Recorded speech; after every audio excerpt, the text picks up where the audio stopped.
예, 반갑습니다. 역사대장입니다. 어, 지금 중학교 2학년 기말고사 대비 영상을 촬영하고 있는데 반드시 교과서에 있는 지도, 그 다음에 그림들을 확인해야 되고 교과서를 꼭 읽어야 된다.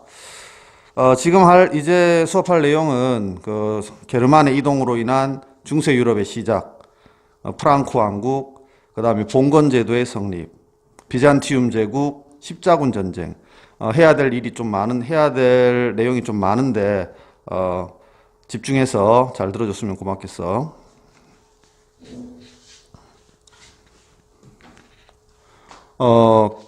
로마가 서로마, 동로마로 이렇게 나뉘어지지.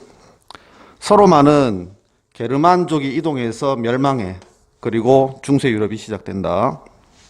동로마는 1000년 동안 유지돼. 비잔티움 제국이란 이름으로. 자, 우리는 지금 요 서유럽에 있는 얘기를 하는 거야. 그러면 게르만족은 왜 이동하느냐? 게르만이 사는 동네가 좀 추운 곳이야.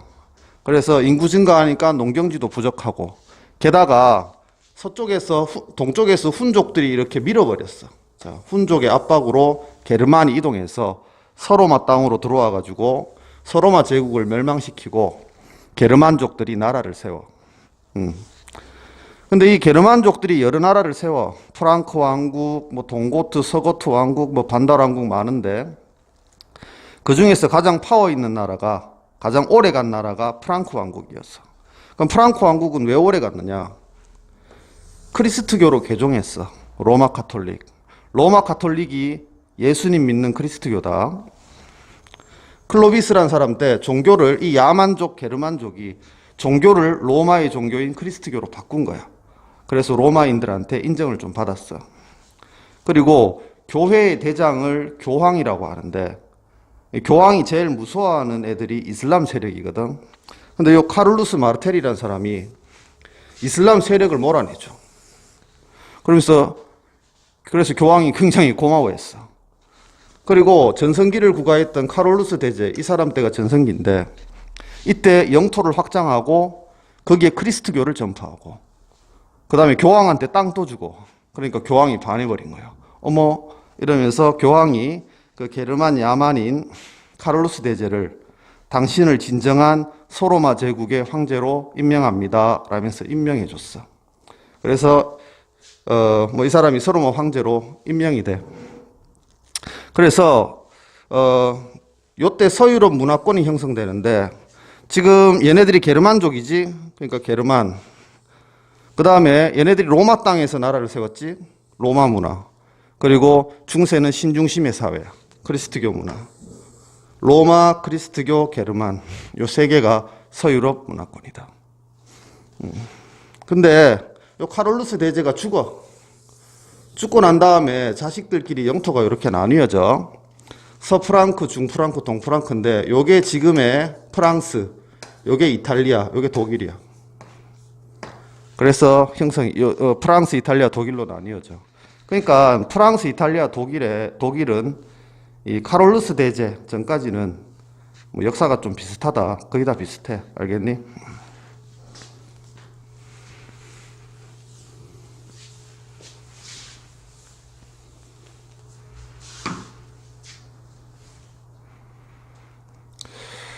여기 노르만족의 이동이란 말이 나오는데, 노르만족은 북쪽 사람이야. 노르스맨, 바이킹이라고 하지. 지금으로 치면 뭐 핀란드, 노르웨이, 스웨덴, 덴마크 요 동네에 있는 애들인데, 이 춥다 보니까 얘네들도 내려와서 약탈을 많이 했어. 그래가지고 그 중세 유럽 사회가 굉장히 혼란스러웠다. 요 정도만 알면 되겠어.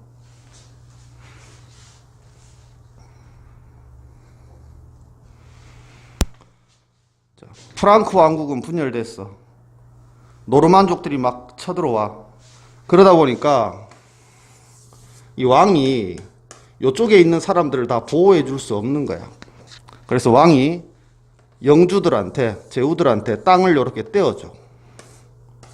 이렇게 떼어주는 제도, 봉건제도라고 하지. 그러니까 봉건제도를 촉진시킨 게 프랑크 왕국의 분열과 노르만족의 이동이야. 자, 봉건 제도는 기본적으로 어떻게 구성되냐면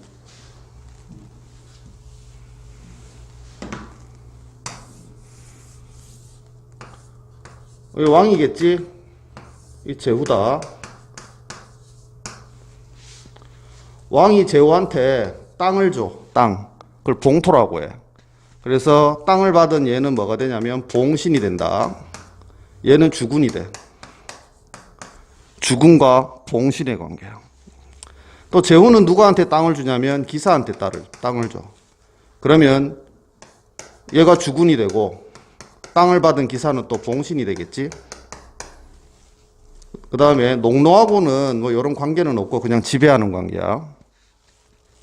그래서 주군이 되는 사람이 있고 따르는 사람이 있다 해서 이걸 주종관계라고 하고, 얘는 땅을 주고 얘는 충성을 맹세해야 돼. 충성해야 돼. 세금도 내고. 이런 서로의 의무가 있다 해서 이거를 상방 간의 의무가 있는 계약관계, 쌍무적 계약관계 이렇게 부르기도 한다. 주군과 봉신의 관계, 주종관계.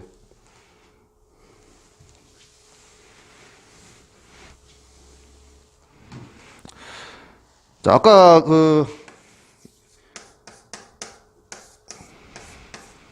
요런 거 하나하나를 장원이라고 해. 장원에 있는 영주는 왕의 간섭을 받지 않아. 왕의 간섭 받지 않고 세금 걷고 이런 거 마음대로 할 수 있다. 자, 요 장원에 사는 사람들을 뭐라고 하냐면 농노라고 한다. 농노는 재산을 가질 수 있고 결혼도 할 수 있지만 뭐를 못하냐면 이사를 못해.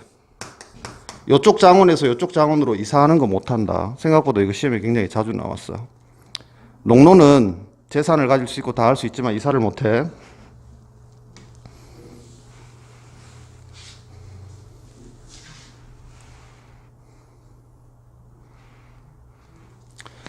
자, 중세는 신중심의 사회야. 그리스도교 사회. 인간의 이성보다는 신앙이 더 중요시되는. 이 중세의 철학을 스콜라 철학이라고 해요. 스콜라 철학. 이 스콜라 철학을 집대성한 사람이 누구냐면 토마스 아퀴나스라는 사람이에요. 이 사람이 뭐 신학대전이란 책에서 스콜라 철학을 집대성했어. 뭐 중세에 대학이 있었고 주로 수도원 이런 데서, 수도원 교회 이런 데서 교육을 했고, 옥스퍼드 대학 이런 대학은 중세 때 나왔기 때문에 굉장히 오래된 대학이다.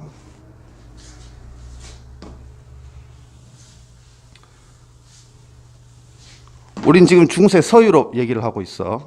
중세 서유럽의 건축 양식은 하나님께 가까이 가고 싶어요. 하늘을 찌를 듯한 높은 첨탑. 그 다음에 스테인드 글라스라고 유리에 색깔로 이렇게 칠해가지고 햇빛 들어오면 굉장히 아름답게 하는 뾰족한 첨탑, 스테인드 글라스. 이런 양식을 중세 서유럽의 고딕 양식이라고 해요. 이 고딕 양식으로 지어진 건축물이 사르트르 성당 뭐 이런 것들이 있다. 책에서 그림을 꼭 확인하기 바래.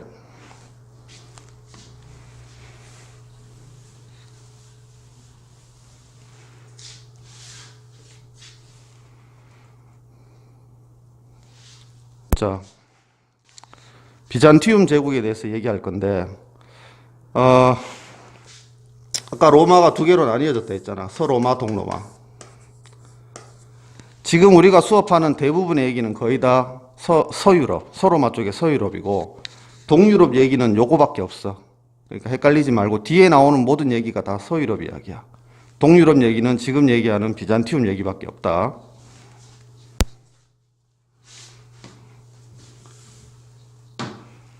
자, 먼저 비잔티움 제국의 수도가 콘스탄티노폴리스야.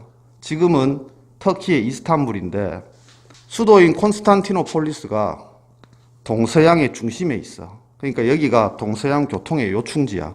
굉장히 발달하게 됐어. 이게 비잔티움 제국이 성장하게 된 하나의 원인이야. 자, 비잔티움 제국의 전성기 왕이 누구냐면 유스야. 유스티니아누스. 유스라고 기억하면 되겠어.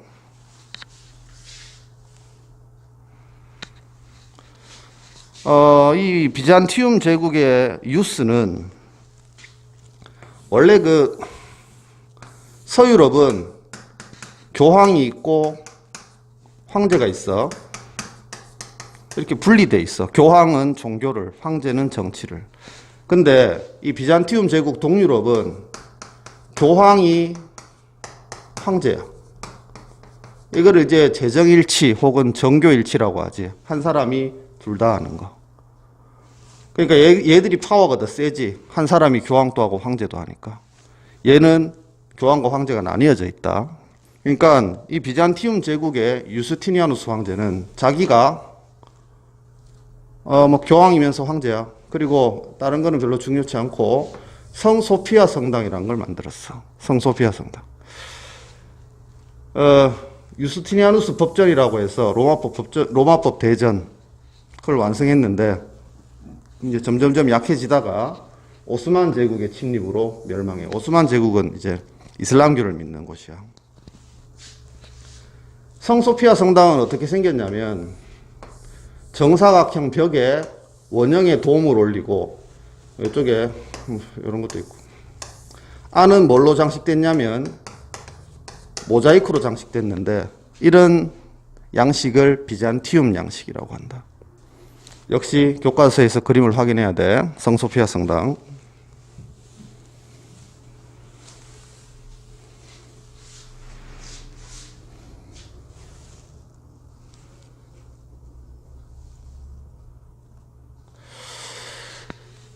비잔티움 제국은 그리스 땅이야. 그리스가 동유럽이거든.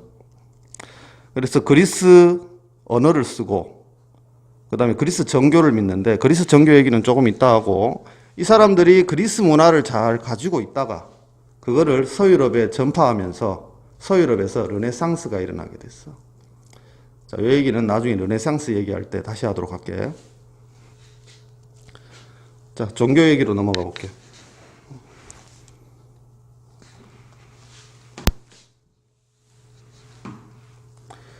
자, 서유럽과 동유럽 둘 다 예수님과 하나님을 믿어.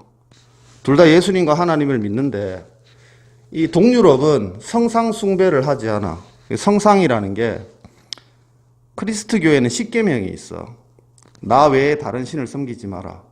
우상을 만들지 말고 섬기지 마라. 근데 요 동네는 서유럽은 뭐 십자가에 못 박힌 예수님이라든지 그 다음에 기도하는 마리아 이런 성상을 숭배를 했어. 왜냐하면 무식한 게르만족들한테 크리스트교를 포교하기에 이 사람이 예수다 믿어라 이런 식으로 필요했거든. 포교에. 근데 이게 십계명에 어긋나니까 이 동유럽의 교황이자 황제인 사람이 성상 숭배하지 마라 그랬어. 그래서 우린 성상 숭배하겠다 이러면서 교회가 갈라져 버렸어. 알겠니? 그래서 서유럽의 교회를 로마 카톨릭 성상 숭배를 하는, 동유럽은 성상 숭배를 하지 않는 그리스 정교. 그리스 정교라고 해서 뭐 제우스 믿고 이런 거 아니야. 예수님과 하나님을 믿는 종교야. 서유럽은 정치는 왕이, 종교는 교황이 분리되어 있는데 동유럽은 황제가 교황이야. 오케이.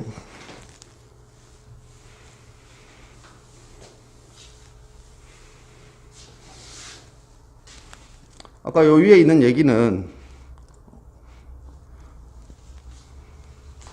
비잔티움 제국은 그리스 정교라서 성상 숭배를 하지 않는다. 그 다음에 비잔티움 양식은 아까 그렸던 정사각형 벽에 원형의 돔을 올리고 내부는 스테인드 글라스가 아니라 모자이크로 장식되어 있다. 건물은 성소피아 성당이다. 그 얘기야.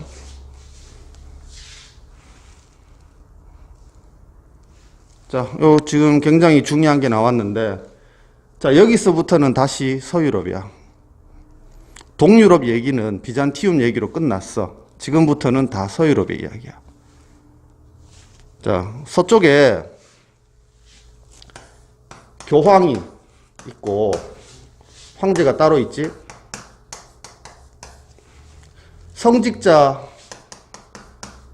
성직자를 임명하는 권한이 누구에게 있었냐면 황제한테 있었어. 성직자는 이제 교회에서 일하는 사람들이다. 그래서 교황이 황제한테 뭐랬냐면, 야, 성직자 임명권 내놔. 그러니까 황제가 못 줘. 그러니까 교황이 뭐랬냐면, 야, 너 파문이야. 파문은 너는 더 이상 하나님의 아들이 아니야. 교회에서 추방하겠어. 뭐 이런 거야. 이 중세가 신중심의 사회인데. 그러니까 황제가 교황한테 야, 너 교황하지 마. 이렇게 얘기했어. 이러다가 귀족들이 교황한테 다 붙으면서 황제가 쫓겨날 위기에 처한 거야. 그래서 황제가 이탈리아 반도 위쪽에 알프스 산맥 이 어딘가에 카노사라는 곳이 있어. 그 카노사 눈밭에서 뭐 며칠간 싹싹 빌었어. 그래서 용서를 받았는데 이 사건 이후로 즉 이걸 카노사의 굴욕이라고 하는데 여기에서 굴욕당한 사람은 황제야. 황제가 가서 싹싹 빌었거든. 그래 이 사건 이후로 요거 교황의 승리. 이때부터 교황은 태양, 황제는 달. 이 사건을 카노사의 굴욕이라고 한다. 자, 카노사의 굴욕은 성직자 임명권 문제 때문이야. 요걸 둘러싸고 대립하다가 교황이 이겼어. 그래서 교황은 태양, 황제는 달. 이때 이제 교황권이 전성기를 구가하게 돼. 이게 교황이 파워가 너무 세니까 이제 교회 정화 운동이 일어나. 교황이 파워가 세니까 좀 부정부패가 심하고 좀 썩었거든. 그래서 교회 정화 운동을 수도원에서 했다. 이 정도 알면 되겠어. 십자군 전쟁에 대해서 이어서 얘기할 건데 십자군 전쟁 하기 전에 그림을 잠깐만 볼게. 지도를 잠깐만 보겠어.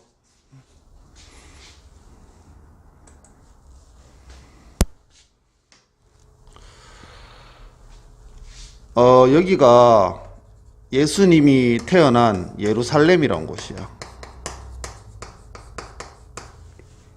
예루살렘이라는 곳이고 예수님이 태어난 곳이기 때문에 이 사람들이 여기를 성지순례한다고 서유럽에 있는 사람들이 왔다리 갔다리 했어.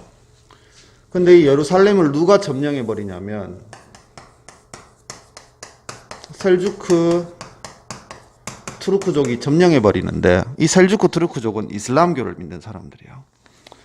얘네들이 점령하고 성지순례하는 걸 방해하고 자, 로마가 이렇게 갈라져 있는데 이쪽이 비잔티움 제국이다. 얘네들이 비잔티움 제국을 압박하기 시작했어. 그러니까 비잔티움 제국의 황제가 당시 그 카노사의 굴욕으로 권력이 정점에 달했던 교황한테, 서유럽의 교황한테 도움을 요청해. 도와줘. 교황은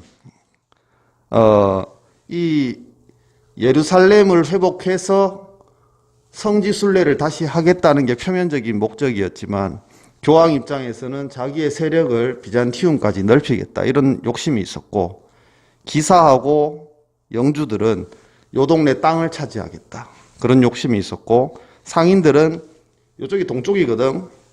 동방무역을 해서 향료 이런 거 가져와서 돈을 벌겠다 그런 욕심이 있었어. 그래서 표면적으로는 성지 예루살렘을 회복한다고 했지만 속뜻은 다 따로 있었다고. 결국 한 200년 정도 7차례에 걸쳐서 십자군 전쟁을 가는데 실패했어. 일단 자 십자군 전쟁은 실패하게 된다.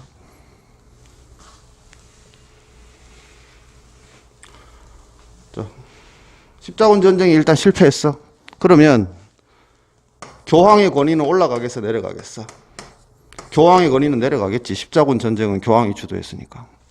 그럼 반면에 황제의 힘은 좀 더 강해진다 알겠지?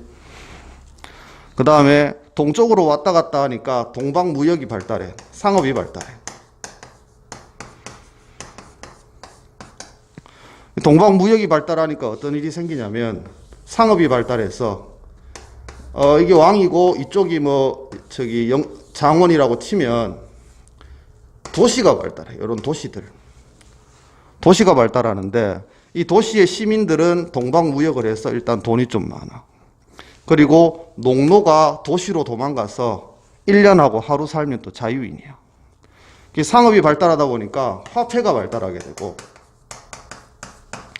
영주가 심지어 화폐를 받고 농노를 풀어주기도 해.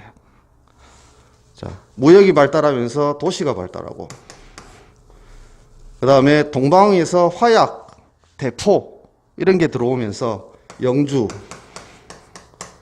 기사 이런 사람들이 또 몰락하게 돼. 결국 교황은 약해지고 영주 기사도 약해지고 왕만 강해져서 봉건제도는 무너지고 절대 왕정이 들어서는 그런 일이 발생하게 된다. 이 십자군 전쟁의 결과를 외울 필요는 없고 당연히 십자군 전쟁이 실패했으니까 교황은 약해져. 반면에 황제는 강해져. 그리고 동쪽으로 왔다 갔다 200년간 7차례 정도 했다 했잖아. 동방무역이 발달해. 그럼 발달하면 도시 상공 시민들이 성장하겠지. 도시가 성장해. 그리고 화약 이런 거 들어오면서 총도 만들어지고 대포도 만들어지고 영주와 기사는 약해진다. 그러면서 결국 봉건제도가 붕괴된다는 스토리야.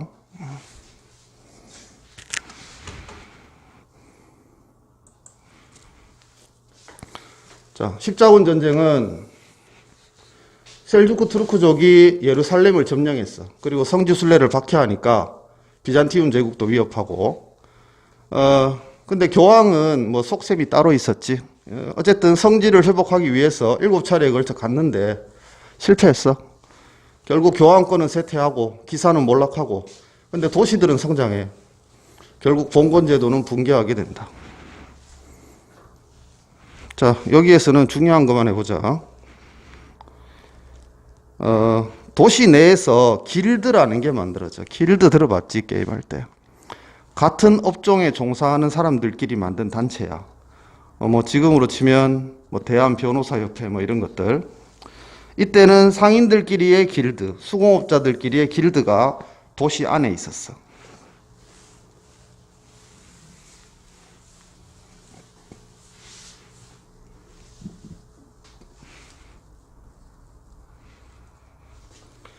자, 때마침 이때 유럽에 흑사병이 돌았어. 흑사병은 죽을 때 까맣게 돼서 죽는 건데 이게 쥐가 옮기는 페스트라고. 이 흑사병 때문에 유럽 전체 인구의 3분의 1이 죽었어. 그리고 농노들이 하도 많이 죽어가지고 농노의 지위가 향상됐어. 농노의 지위가 향상돼가지고 잘해줘야 되는데 그걸 또 탄압하는 영주들이 있어. 그래서 농노들이 반란을 일으키기도 한다. 그게 뭐 자크리의 난, 와트타일러의 난 이런 게 있어. 흑사병으로 인구 감소, 농노의 지위는 향상. 그래서 농민 봉기가 일어났어. 도시 상공 시민들은 영주한테서 벗어나고 싶어. 그래서 왕한테 돈을 줘. 왕은 도시 상공 시민들을 보호해줘. 그런 관계가 돼.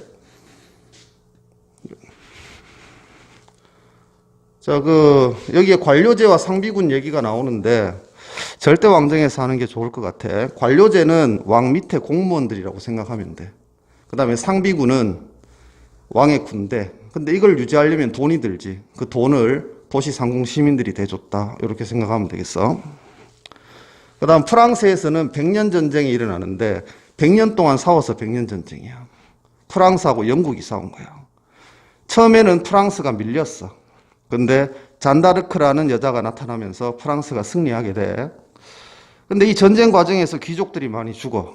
그래서 중앙 집권 국가가 형성되게 되고, 그 다음에 영국에서는 장미전쟁이라는 게 일어나는데 영국 내의 왕위 다툼이야. 뭐 빨간 장미 휘장을 쓰는 가문과 하얀 장미 휘장을 쓰는 가문, 걔네들끼리의 대립이야. 역시 이 전쟁 과정에서 귀족들이 많이 죽어. 그래서 중앙집권국가가 형성이 돼. 그래서 시험에 100년 전쟁과 장미전쟁의 공통점은 뭐냐? 이렇게 나오면 중앙집권 확립, 중앙집권 확립. 이게 공통점이다. 이렇게 얘기하면 되겠어. 결국 그 흰 장미, 빨간 장미 합쳐져가지고 영국에서는 튜더 왕조, 뭐 이런 게 수립된다. 튜더 왕조 헨리 7세, 헨리 8세, 그 다음에 뭐 엘리자베스 여왕 이렇게 이어지는 거야.